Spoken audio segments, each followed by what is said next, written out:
جلال الدین محمد بلخی 6 ربیع الاول اور 604 ہجری کو خوارزم شاہ کے دور اقتدار میں خراسان کے ایک انتہائی اہم شہر بلخ میں پیدا ہوئے، جو اب افغانستان میں شمار کیا جاتا ہے۔ آپ کی والدہ گرامی کا اسم گرامی مومنہ خاتون اور آپ کے والد بزرگوار کا نام محمد بن حسین خطیبی تھا، جو بہاءالدین ولد اور سلطان العلماء کے نام سے بہت مشہور ہوئے۔ پورے خراسان میں مرجع خلائق تھے اور شریعت کی پیروی کرنے والے صوفی عارفوں میں سے تھے۔ جب جلال الدین محمد 3 سال کے تھے تو ان کے والد بہاءالدین نے عدم تحفظ اور منگول حملوں کی وجہ سے اپنے کنبے کی حفاظت کی خاطر بلخ کو چھوڑ دیا اور ابتدا میں وہ نیشاپور رہے، جہاں ان کی ملاقات عطار نیشاپوری سے ہوئی۔ وہاں سے مکہ گئے اور پھر تبش چلے گئے۔ جب جلال الدین محمد کم سنی کی حالت میں تھے تو ان کے والد بہاءالدین نے عدم تحفظ اور منگول حملوں کی وجہ سے اپنے کنبے کی حفاظت کی خاطر بلخ کو چھوڑنا گوارا کیا اور پھر 610 ہجری میں شیخ وطن ترک کر کے نیشاپور تشریف لے آئے۔ خواجہ فرید الدین عطار نے شیخ بہاءالدین سے نیشاپور میں ملاقات کی۔ اس وقت مولانا روم کی تقریباً 6 سال کی عمر رہی ہوگی۔ مولانا پر بچپن ہی سے سعادت مندی کے آثار نمایاں تھے۔ جب شیخ عطار نے مولانا کو غور سے دیکھا تو شیخ بہاءالدین سے فرمایا، ان صاحبزادے کے جوہر قابل سے غفلت نہ برتیے گا، اور اپنی مثنوی اسرار نامہ مولانا رومی کو اور ابتدا میں وہ نیشاپور ہی میں رہے۔ وہاں سے بغداد سے پھر مکہ سے دمشق اور پھر زنجان کے راستے سے ہوتے ہوئے لارندہ تک پہنچے۔ جب مولانا 17 سال یا 18 سال کے ہوئے تو ان کی شادی ایک گوہر خاتون نامی سے کر دی گئی اور پھر الحمدللہ صاحب اولاد بھی ہو گئے، جس بچے کا نام سلطان ولد رکھا گیا۔ اور پھر وہ علاء الدین کی ایک بات کی دعوت پر اپنے کنبے کے ہمراہ کونیا تشریف لے آئے، کیونکہ بغداد کے دوران قیام میں مولانا کی شہرت شاہ روم علاء الدین تک پہنچ چکی تھی، اور اس کی دیرینہ خواہش یہ تھی کہ کونیا کو علمی ثقافتی مرکز میں تبدیل ہوتے ہوئے دیکھے، اور پھر ہوا بھی ایسا ہی۔ آنے والے وقت میں کونیا علمی ثقافتی مرکز بن کر ابھرا، جو پورے عالم اسلام میں بہت ہی مشہور و معروف ہوا، اور پھر مولانا نے اپنی بقیہ زندگی کونیا ہی میں بسر۔ مولانا کی زندگی کا دوسرا دور شمس تبریز کی ملاقات کے بعد سے شروع ہوتا ہے۔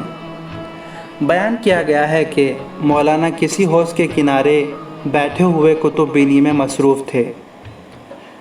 اچانک شمس تبریز وہاں آ گئے اور مولانا سے دریافت کرنے لگے، یہ کیا کتابیں ہیں؟ مولانا نے فرمایا، تمہیں ان کتابوں سے کیا مطلب؟ اس پر شمس تبریز بڑے حیرت زدہ ہوئے اور ساری کی ساری کتابیں اٹھا کر ایک حوض میں ڈال دی۔ مولانا کو سخت رنج اور ملال ہوا اور فرمایا، میاں درویش، تم نے ایسی چیزیں ضائع کر دیں جن میں نادر نکتے تھے اور اب ان کا ملنا محال ہے۔ اس پر شمس تبریز سن کر تھوڑی دیر مسکرائے اور وہ ساری کی ساری کتابیں خشک حالت میں ایک ایک کر کے حوض سے نکال کر مولانا کے سامنے رکھ دی۔ مولانا حیران ہوئے تو شمس تبریز نے کہا، یہ حال کی باتیں ہیں، تم صاحب قال ان کو کیا جانو؟ اس کے بعد مولانا شمس تبریز کے ارادت مندوں میں اس واقعے کے بعد مولانا شمس تبریز کے بہت بڑے مرید ہو گئے، مگر افسوس اس دن کے بعد سے مولانا کو شمس تبریز کی کوئی خبر تک نہ ملی اور نہ ہی ان کی زیارت میسر ہوئی۔ شمس تبریز کی جدائی کے بعد مولانا پر ایک عجیب سی کیفیت طاری رہنے لگی، اور اس پریشانی میں، اس اضطراب میں پا برہنہ رہنے لگے۔ اور ایک دن صلاح الدین زرکوب کی دکان کے سامنے سے گزر رہے تھے اور وہ بیٹھا ہوا چاندی کے ورق کو کوٹ رہا تھا۔ مولانا نے جب اس ہتھوڑی کی آواز کو غور سے سنا تو اس کی ہتھوڑے کی آواز نے سما کا اثر پیدا کر دیا، اور مولانا وہیں کھڑے ہوئے وجد کی حالت میں آ گئے اور اسی وقت انہوں نے فارسی کا وہ شعر کہا جو آج بھی کتابوں میں موجود ہے۔ اور جب صلاح الدین نے ان کی اس حالت اور کیفیت کو دیکھا تو اس نے زرکوبی کا کام چھوڑ چھاڑ کر مولانا کے ساتھ ہو گیا۔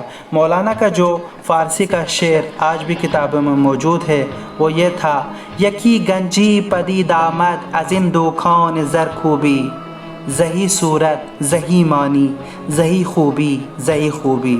یعنی اس شعر کا مطلب یہ ہے کہ اس زرکوبی کی دکان سے ایک خزانہ مل گیا، عجب صورت، عجب معنی، عجب خوبی، عجب۔ مولانا کا سلسلہ اب تک قائم ہے۔ ابن بطوطہ نے اپنے سفر نامے میں لکھا ہے کہ ان کے فرقے کے لوگ جلالیہ کے نام سے جانے جاتے ہیں، کیونکہ مولانا کا لقب جلال الدین تھا، اس نسبت سے ان کے فرقے کے لوگوں کو جلالیہ کہا جاتا ہے۔ مولانا کی سب سے مشہور تصنیف کا نام مثنوی مولانا روم ہے۔ اس کے علاوہ ان کی ایک مشہور کتاب فیہ مافیہ بھی ہے۔ جلال الدین رومی نے 3500 غزلیں، 2000 رباعیات اور رزمیہ نظمیں بھی لکھی ہیں۔ مولانا نے بقیہ زندگی کونیا ہی میں گزاری۔ تقریباً 66 سال کی عمر میں یعنی 1273 عیسوی اور 672 ہجری میں آپ نے انتقال فرمایا۔ کونیا میں ان کا مزار آج بھی عقیدت مندوں کا مرکز بنا ہوا ہے، اور حال ہی میں ہالی ووڈ کے سپر اسٹار ہیرو لیونارڈو نے ان کے کردار کو اپنانے کے لیے فلمانے کے لیے اس کردار پر ریسرچ بھی کی ہے، اور وہ خود مولانا رومی کے مزار پر بھی گئے ہیں۔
مولانا خواهد ساخت که لئوناردو دیکاپریو در جایگاه مولانا ایفای نقش خواهد کرد.